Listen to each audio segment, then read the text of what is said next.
यदि आप अपने करियर को सिर्फ एक डिग्री नहीं बल्कि एक अलग पहचान देना चाहते हैं तो आपका अगला कदम होना चाहिए लवली प्रोफेशनल यूनिवर्सिटी, जहां एक्सीलेंस सिर्फ एक शब्द नहीं बल्कि एक रियल एक्सपीरियंस है।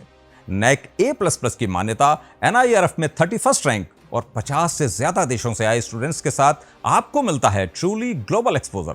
तो अब मौका है LPU नेस्ट के जरिए एडमिशन लेने का, जहां आपको मिल सकती है 60 से 70% तक की स्कॉलरशिप और कुछ केसेस में 100% तक की भी, यानी कम फीस में वर्ल्ड क्लास एजुकेशन। तो देर किस बात की, डिस्क्रिप्शन में दिए गए लिंक पर क्लिक करें, एडमिशन फॉर्म भरें और पाएं एप्लीकेशन फीस पर 20% तक का एक्स्ट्रा ऑफ।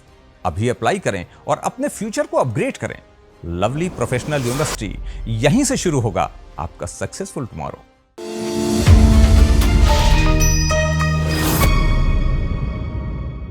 नमस्कार, शब्द साची विंध्य के समाचार बुलेटिन में आपका स्वागत है। मैं हूं आपके साथ नियाजिया।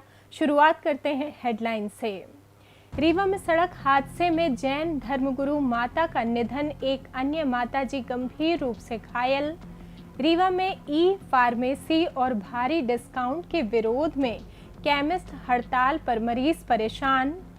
रीवा में युवक की हत्या पर बवाल, शव सड़क पर रख परिजनों ने किया चक्का जाम, पुलिस पर लापरवाही के आरोप। वैलेंटाइन डे पर लापता नाबालिग प्रेमी जोड़े का जंगल में मिला कंकाल। मऊगंज में शाहपुर थाने में गैंगस्टर स्टाइल में रील बनाने पर विवाद, वीडियो वायरल।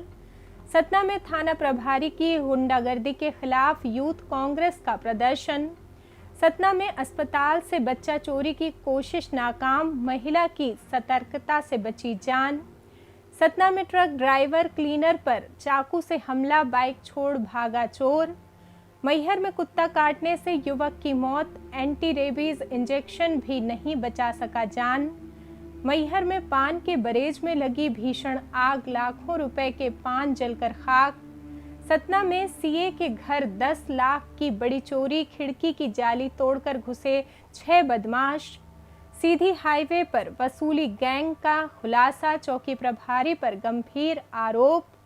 बैंक डकैती मामले में बिहार और ओडिशा से गिरफ्तार 5 मुख्य आरोपी बुधवार को लाए गए सिंगरौली। सिंगरौली में श्रम निरीक्षक बर्खास्त, वेतन और भत्तों की होगी रिकवरी। सिंगरौली में रिलायंस माइंस में 200 मीटर गहरी खाई में गिरा डंपर, ऑपरेटर की मौत। रीवा में कृषि एवं ग्रामीण मजदूर संघ का प्रादेशिक अधिवेशन संपन्न और एमपी के रीवा सहित 14 जिलों में सीवियर हीट वेव का अलर्ट। अब खबरें विस्तार से। रीवा शहर में बुधवार सुबह करीब 5:45 बजे सिविल लाइन थाना क्षेत्र स्थित पुलिस कंट्रोल रूम के पास कलेक्ट्रेट के सामने एक बेहद दर्दनाक सड़क हादसा हो गया, जिसने पूरे जैन समाज को झकझोर कर रख दिया। जानकारी के मुताबिक कटरा जैन मंदिर में चातुर्मास प्रवास पर आई जैन महिला धर्मगुरु सुबह दैनिक शौच क्रिया के बाद सड़क किनारे की पट्टी से वापस लौट रही थीं। तभी एक तेज रफ्तार सफेद रंग की कार ने उन्हें टक्कर मार दी और चालक गाड़ी लेकर मौके से फरार हो गया। इस भीषण हादसे में श्रुतिमती माताजी की मौके पर ही दर्दनाक मौत हो गई, जबकि उपसमती माताजी और एक अन्य घायल हो गए, जिन्हें संजय गांधी अस्पताल लाया गया। घटना की सूचना मिलते ही संभागायुक्त, कलेक्टर, एसपी समेत वरिष्ठ प्रशासनिक अधिकारी अस्पताल पहुंचे और उपचार का जायजा लिया।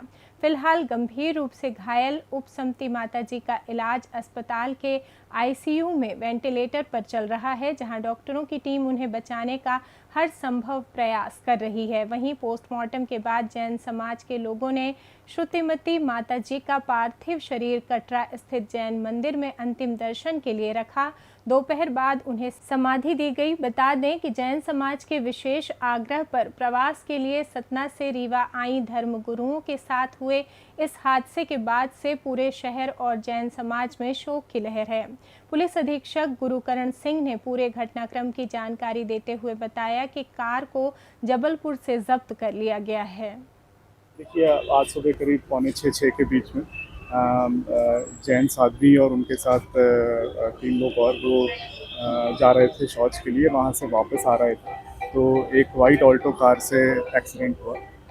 उसमें पूजनीय श्रुतिमती माता जी का जो है निधन हो गया।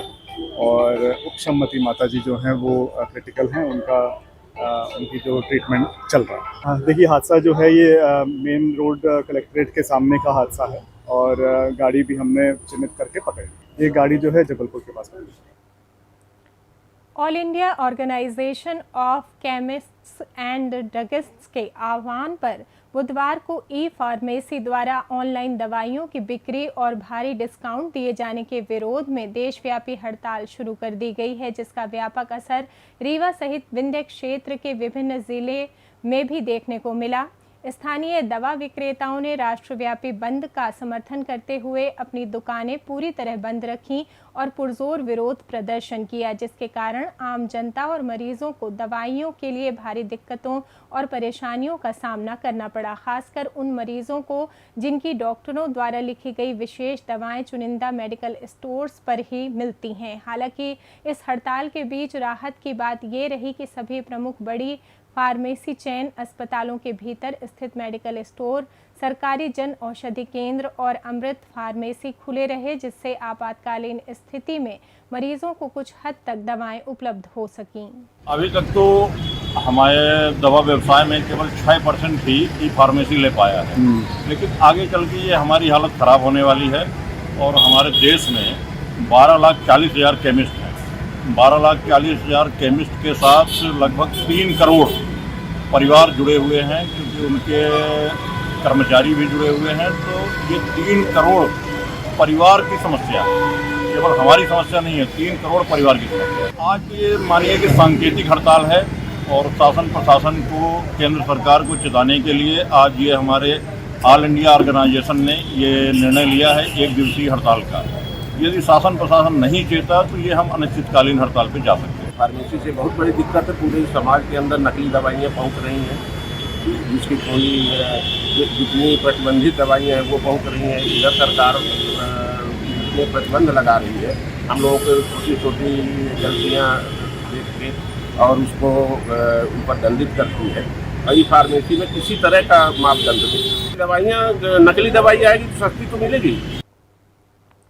रीवा शहर के अमहिया निवासी लाला उर्फ रितेश चौधरी की संदिग्ध मौत के बाद बुधवार को रीवा के अमहिया मार्ग पर परिजनों और स्थानीय लोगों ने शव सड़क पर रखकर चक्का जाम कर भारी हंगामा किया। रविवार रात से लापता रितेश का शव मंगलवार को बीहर नदी में मिला था, जिसके शरीर पर चोट के गहरे निशान थे। परिजनों का गंभीर आरोप है कि एक बर्थडे पार्टी के दौरान हुए विवाद के बाद आरोपियों ने रितेश को बंधक बना लिया और करीब 24 घंटे तक टॉर्चर कर उसकी बेरहमी से हत्या कर दी और साक्ष्य छुपाने के लिए लाश को नदी में फेंक दिया। आक्रोशित परिवार ने सिटी कोतवाली और अमहिया पुलिस पर बड़ा आरोप लगाते हुए कहा कि सोमवार सुबह शिकायत करने के बावजूद पुलिस ने मुस्तैदी नहीं दिखाई और 181 पर शिकायत करने के बाद मामला दर्ज किया तथा खुद ही आरोपियों को पकड़कर लाने की बात कहकर उन्हें टाल दिया गया। अगर पुलिस समय पर एक्शन लेती तो रितेश की जान बचाई जा सकती थी। चक्का जाम के दौरान भीड़ में मृतक को अपराधी कहने वाले एक अज्ञात व्यक्ति की लोगों ने जमकर धुनाई भी कर दी। अंततः मौके पर पहुंचे वरिष्ठ पुलिस अधिकारियों द्वारा निष्पक्ष जांच और नामजद आरोपियों की त्वरित गिरफ्तारी का आश्वासन दिए जाने के बाद परिजन अंतिम संस्कार के लिए राजी हुए और जाम खुला। पुलिस प्रशासन की लापरवाही से मेरे भाई की मौत हुई है। मेरा भाई संडे के रात 12 साढ़े 12 बजे लापता हुआ। मैं सिटी कोतवाली गई मंडे को 10 बजे 11 बजे। वहाँ का अमित इंस्पेक्टर बोलता भाग कर रही है, वहाँ कोई सुनवाई नहीं। हम फिर आए अमहिया थाना। अमहिया में हम 181 को कॉल किए, तब अमहिया से कॉल आया कि और रिपोर्ट लिखवा।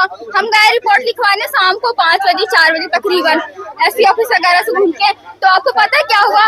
वो Shiva Agarwal cop social media में ऐसे एक्टिव रहता है जैसे कितना सोशल वर्कर, कितना अच्छा इंसान हो। एक भाई को नहीं ढूंढ पाया मेरे। मैं वहाँ गई मंडे को शाम को, रिपोर्ट नहीं लिखी गई। बोलता है कि जो उस झगड़े में थे 15-20 लोग उनको इकट्ठा करो, नाम बताओ और फिर हम कार्रवाई करेंगे। मुझे क्या पता, मेरे भाई को इंसाफ मिले। रीवा के जवा थाना क्षेत्र अंतर्गत जनकहाई के घने जंगल में वैलेंटाइन डे 14 फरवरी से लापता एक नाबालिग प्रेमी जोड़े का 3 महीने पुराना कंकाल मिलने से क्षेत्र में सनसनी फैल गई है। बीती शाम जंगल में तेंदुपत्ता तोड़ने गए श्रमिकों ने एक पेड़ के नीचे मानव कंकाल और बिखरे हुए कपड़े देखे, जिसकी सूचना पर तत्काल पहुंची जवा थाना पुलिस ने बुधवार सुबह घटना स्थल का विस्तृत निरीक्षण किया, जहां पेड़ की एक टूटी हुई डाल पर रस्सी का फंदा बंधा मिला, जिससे आशंका जताई जा रही है कि दोनों ने 3 माह पूर्व फांसी लगाकर आत्महत्या की थी और बाद में डाल टूटने से शव जमीन पर आ गिरे। पुलिस ने मौके से मिले मोबाइल, चश्मे, जूतों और कोट के आधार पर उनकी पहचान कर ली है। हालांकि वैज्ञानिक और कानूनी तौर पर अधिकृत पुष्टि के लिए कंकालों को और डीएनए टेस्ट हेतु रीवा मेडिकल कॉलेज भिजवाकर मामले की बारीकी से जांच शुरू कर दी गई है। मोहगंज जिले के शाहपुर थाना परिसर से बनाई गई कुछ युवकों की एक रील सोशल मीडिया पर वायरल होने के बाद पुलिस व्यवस्था, सुरक्षा और उसकी कार्यप्रणाली पर गंभीर सवाल खड़े हो गए हैं। वायरल वीडियो में युवक थाना परिसर से बाहर निकलते हुए स्लो मोशन एंट्री और फिल्मी अंदाज में गैंगस्टर स्टाइल रील बनाते नजर आ रहे हैं, जिसमें भारतीय दंड संहिता की गंभीर धाराओं 302 हत्या और 307 हत्या का प्रयास का जिक्र करते हुए जेल जाने को रुतबा और सम्मान की तरह पेश किया गया है। कानून और अनुशासन के प्रतीक माने जाने वाले थाना परिसर जैसी संवेदनशील जगह पर इस तरह की शूटिंग होने और वहां मौजूद पुलिसकर्मियों द्वारा इसे ना रोकने पर स्थानीय लोगों सहित सोशल मीडिया यूजर्स ने कड़ा विरोध जताया है। विशेषज्ञों और आम लोगों का मानना है कि सोशल मीडिया पर लाइक्स और फॉलोअर्स पाने की होड़ में बढ़ती ये गैंगस्टर संस्कृति युवाओं को गलत संदेश दे रही है और अपराध का महिमा मंडन कर सामाजिक समस्याएं पैदा कर रही है।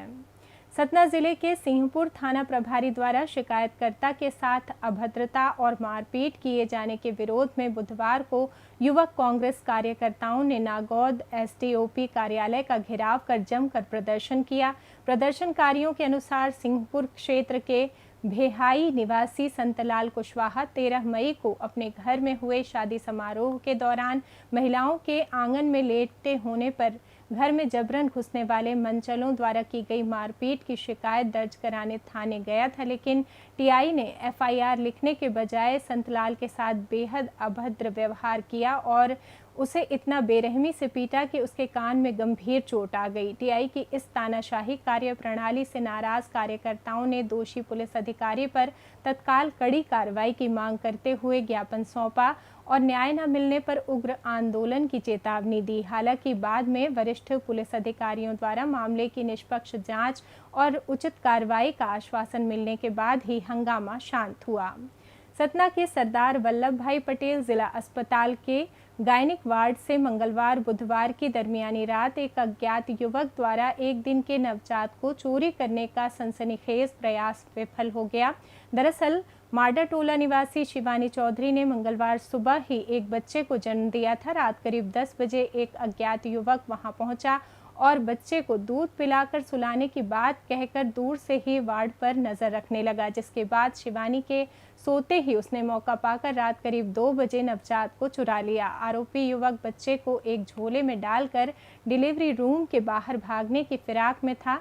तभी वहां मौजूद नई बस्ती निवासी अभिलाषा तिवारी को झोले से बच्चे के रोने की आवाज़ आई और बाहर पैर दिखाई दिए, जिस पर शक होने पर जब उन्होंने युवक को टोक कर पूछताछ की तो वो घबरा कर भागने लगा। अभिलाषा द्वारा शोर मचाते हुए पीछा करने पर आरोपी घबरा कर बच्चे सहित झोला वहीं फेंक कर रफूचक्कर हो गया, जिसके बाद मौके पर पहुंची नर्स और अभिलाषा के देवर की मदद से बच्चे को सुरक्षित उसकी मां को सौंप दिया गया। सूचना मिलने पर पहुंची सिटी कोतवाली पुलिस ने शिवानी और अभिलाषा के बयान दर्ज कर लिए हैं। बुधवार को अस्पताल के सीसीटीवी फुटेज खंगाल कर आरोपी की सरगर्मी से पहचान और तलाश शुरू कर दी है। सतना जिले के सिविल लाइन थाना क्षेत्र के बगहा में बुधवार तड़के करीब 3 बजे चोरी के इरादे से ट्रक में घुसे एक अज्ञात बदमाश ने सो रहे ड्राइवर मोहम्मद राशिद और क्लीनर मुर्शीद पर चाकू से जानलेवा हमला कर दिया। उत्तर प्रदेश के प्रतापगढ़ निवासी दोनों पीड़ित बगहा में सड़क किनारे ट्रक खड़ा कर सो रहे थे, तभी आहट पाकर उनकी नींद खुल गई और विरोध करने पर आरोपी ने उन पर हमला कर दिया। घायल अवस्था में भी दोनों ने आरोपी को पकड़ने की कोशिश की, जिससे घबराकर आरोपी अपनी मोटरसाइकिल मौके पर ही छोड़कर पैदल फरार हो गया। सूचना मिलते ही डायल 112 की टीम ने तत्परता दिखाते हुए दोनों घायलों को तत्काल जिला अस्पताल में भर्ती कराया, जहां उनका इलाज जारी है। पुलिस ने पीड़ितों के बयान दर्ज कर और मौके पर छोटी बाइक के रजिस्ट्रेशन नंबर के आधार पर शातिर आरोपी की तलाश शुरू कर दी है। मैहर जिले के पिपरकला निवासी 27 वर्षीय युवक वाल्मीकि कुशवाहा को कुत्ते के काटने से शरीर में रेबीज का संक्रमण फैल गया, जिसकी रीवा के संजय गांधी चिकित्सालय में इलाज के दौरान दर्दनाक मौत हो गई। जानकारी के अनुसार कुछ दिनों पहले कुत्ते के काटने के बाद वाल्मीकि ने तत्परता दिखाते हुए एंटी रेबीज का इंजेक्शन भी लगवाया था। इसके बावजूद जानलेवा वायरस उनके शरीर में पूरी तरह फैल गया। हालत लगातार बिगड़ने पर परिजनों ने उन्हें तुरंत रीवा के संजय गांधी अस्पताल में भर्ती कराया, जहां डॉक्टरों की तमाम कोशिशों के बाद भी संक्रमण अंतिम चरण में होने के कारण उन्हें बचाया नहीं जा सका। मैहर जिले के कोतवाली थाना क्षेत्र के अंतर्गत हरदुआ कला में मंगलवार देर रात एक पान के बरेज में अचानक भीषण आग लग गई, जिससे बरेज और उसमें रखे लाखों रुपए के पान जलकर खाक हो गए। चौरसिया मोहल्ला निवासी पीड़ित व्यवसायी छंगा चौरसिया शादी पार्टियों में पान स्टॉल लगाने का काम करते हैं। पीड़ित ने अपने ही एक कर्मचारी विकास चतुर्वेदी पर रंजिशवश आग लगाने का संदेह जताते हुए पुलिस में शिकायत दर्ज कराई है। पीड़ित के अनुसार ग्रामीणों से आग लगने की सूचना मिलने पर जब वे मौके पर पहुंचे तो वहां से कुछ दूरी पर उनका कर्मचारी विकास शराब के नशे में बैठा मिला, जिससे कुछ दिनों पहले उनका विवाद हुआ था और उसने धमकी भी दी थी। कोतवाली पुलिस ने पीड़ित की शिकायत के आधार पर मामला दर्ज कर आग लगने के सही कारणों और वास्तविक नुकसान का आकलन करते हुए जांच शुरू कर दी है। सतना शहर के कोलगवां थाना क्षेत्र के भरहुत नगर में मंगलवार बुधवार की दरमियानी रात चोरों ने एक बड़ी वारदात को अंजाम देते हुए चार्टर्ड अकाउंटेंट पंकज डागा के सोने कमरे से करीब 10 लाख रुपए के सोने के जेवर और 25,000 रुपए नकद पार कर दिए। घटना के वक्त सीए अपने बीमार वृद्ध मां के साथ दूसरे कमरे में सोए हुए थे, जबकि उनका परिवार मायके गया हुआ था। सीसीटीवी फुटेज के अनुसार देर रात करीब 1:10 पर 6 संदिग्ध बदमाश बाउंड्री वॉल लांघकर घर के भीतर दाखिल हुए और पीछे की खिड़की की जाली तोड़कर कमरे में प्रवेश किया। आशंका जताई जा रही है कि आरोपियों ने वारदात से पहले घर की रेकी की थी। बुधवार सुबह करीब 9 बजे जब पंकज डागा अपने कमरे में गए तब उन्हें अलमारी का लॉकर टूटा और सामान बिखरा मिलने पर चोरी का पता चला, जिसके बाद सूचना मिलते ही कोलगवां थाना पुलिस और एफएसएल की टीम ने मौके पर पहुंचकर साक्ष्य जुटाए और पुलिस अब सीसीटीवी फुटेज के आधार पर चोरों की तलाश कर रही है। सीधी जिले की मोहनिया चौकी से लगे हाईवे में चल रही कथित अवैध वसूली का सनसनीखेज वीडियो सामने आया है। वीडियो में देखा जा सकता है कि रीवा सीधी टनल से गुजर रहे भारी वाहनों को रोक कर उनसे एक शख्स पैसे ले रहा है। दावा किया जा रहा है कि सब कुछ मोहनिया पुलिस चौकी के सामने हो रहा है, जिससे ये अंदाज़ा लगाया जा सकता है कि अवैध वसूली का ये खेल पुलिस की शह पर चल रहा है। ये वीडियो नैतिक क्रांति न्यूज़ चैनल के द्वारा स्टिंग करके बनाया गया है, जिसमें मोहनिया चौकी प्रभारी चक्रधर प्रजापति पर हाईवे से गुजरने वाले वाहनों से वसूली के गंभीर आरोप लगाए जा रहे हैं। ऐसा कहा जा रहा है कि वीडियो में ट्रक चालकों से पैसे लेने वाला शख्स पुलिस द्वारा तैनात किया गया कोई व्यक्ति है जो सिर्फ कलेक्शन का काम करता है, क्योंकि चौकी के सामने कोई रंगदार तो ट्रकों से उगा ही नहीं कर सकता। ऐसे में सवाल उठता है कि ये पैसा किसके संरक्षण में लिया जा रहा है? क्या ये वसूली का खेल चौकी तक सीमित है या फिर इसके पीछे कोई बड़ा नेटवर्क काम कर रहा है? बहरहाल इस वीडियो की पुष्टि शब्द साची नहीं करता। सिंगरौली पुलिस ने बिहार एसटीएफ और पटना पुलिस के साथ एक बड़े संयुक्त ऑपरेशन में बैढ़न स्थित बैंक ऑफ महाराष्ट्र में हुई करोड़ों की डकैती के 5 मुख्य आरोपियों को गिरफ्तार कर लिया है, जिन्हें सोमवार और मंगलवार को बिहार व ओडिशा से पकड़ने के बाद बुधवार को सिंगरौली लाया गया।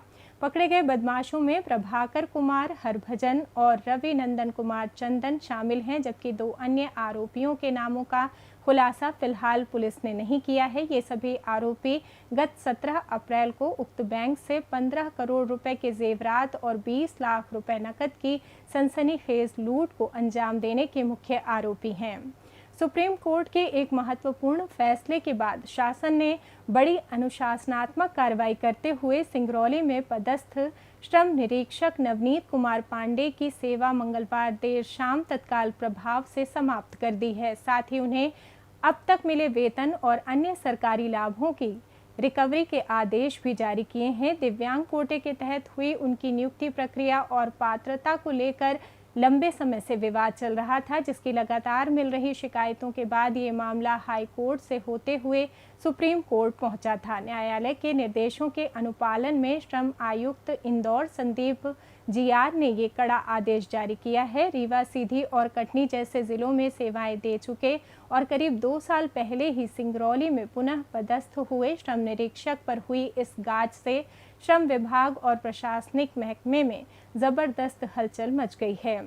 सिंगरौली जिले के नवानगर थाना क्षेत्र के अंतर्गत रिलायंस माइंस में मंगलवार की देर रात ओवरबर्डन डंपिंग के दौरान 160 टन क्षमता वाला एक डंपर अनियंत्रित होकर 200 मीटर गहरी खाई में गिर गया, जिसमें गंभीर रूप से घायल डंपर ऑपरेटर गुरुफान अली की बुधवार को इलाज के दौरान दर्दनाक मौत हो गई। उत्तर प्रदेश के चंदौली जिले के निवासी मृतक गुरुफान के भाई दिलशाद अली ने रिलायंस पावर और डंपर का संचालन करने वाली गुमास्तु कंपनी प्रबंधन पर गंभीर लापरवाही के आरोप लगाते हुए कहा कि गुरुफान ने कई बार डंपर की खराब स्थिति और रखरखाव की ज़रूरत के बारे में कंपनी को चिताया था, लेकिन प्रबंधन ने इसे नज़रअंदाज कर दिया, जिसके कारण ब्रेक फेल होने से ये भीषण हादसा हुआ। घटना की सूचना पर पहुंची नवानगर थाना पुलिस ने मामला दर्ज कर जांच शुरू कर दी है। थाना प्रभारी के अनुसार मामले की सभी पहलुओं से बारीकी से जांच की जा रही है और यदि जांच में कंपनी प्रबंधन की लापरवाही उजागर होती है